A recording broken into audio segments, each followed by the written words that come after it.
Hi friends, இன்றைக்கி வந்து பாப்பாவுக்கு வந்து அட்மிஷன் போட போகிறோம். கடைக்கு சரி ஒரு டீ குடிச்சிட்டு வந்தோம். டீ குடிச்சிட்டு வந்து அட்மிஷன் வெள்ளாளர் காலேஜ் இன்றைக்கி பிசிஏ அப்படிங்கிறதுல வந்து பாப்பாவுக்கு அந்த குரூப்பில் வந்து அட்மிஷன் போட்டிருக்கோம்.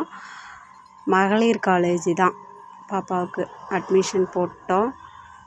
அதுக்கப்புறம் என் தங்கச்சி பொண்ணை தான் சேர்த்து விட்டா தாரணி. நாங்கள் அப்புறம் காலேஜில் சுற்றி பார்க்கணுன்னு சொல்லிவிட்டு சுற்றி பார்த்தோம். பாப்பாவுக்கு வந்து காலேஜ் பிடிச்சிருக்கு அப்படின்னு சொல்லியிருந்தா. என் தங்கச்சி பொண்ணும் இதே காலேஜில் பிசிஏ அதோட செகண்ட் இயர் படிச்சிட்ருக்குறா. இப்போ என் பொண்ணு வந்து இந்த வருஷம்தான் ஃபஸ்ட் வருஷமாக ஜாயின் பண்ண போகிறா. ஆனால் எக்ஸாம் இன்னும் ஆரம்பிக்கவே இல்லை. நாங்கள் அதுக்கு முன்கூட்டியே சீட்டு வேணும் அப்படிங்கிறதுனால, இந்த குரூப்பு தான் வேணும், இதுக்கு தான் படிக்கிறோம் அப்படிங்கிறதுனால நாங்கள் கன்ஃபார்ம் பண்ணிவிட்டு நாங்கள் குரூப் எடுத்தோம். அதுக்கப்புறம் கேண்டீன் போயிட்டு ஐஸ்கிரீம் வாங்கி கொடுத்து சாப்பிட்டு அதுக்கப்புறம் வந்து ஜாலியாக சுற்றி பார்த்துட்டு அதுக்கப்புறம் நாங்கள் வந்துட்டோம்.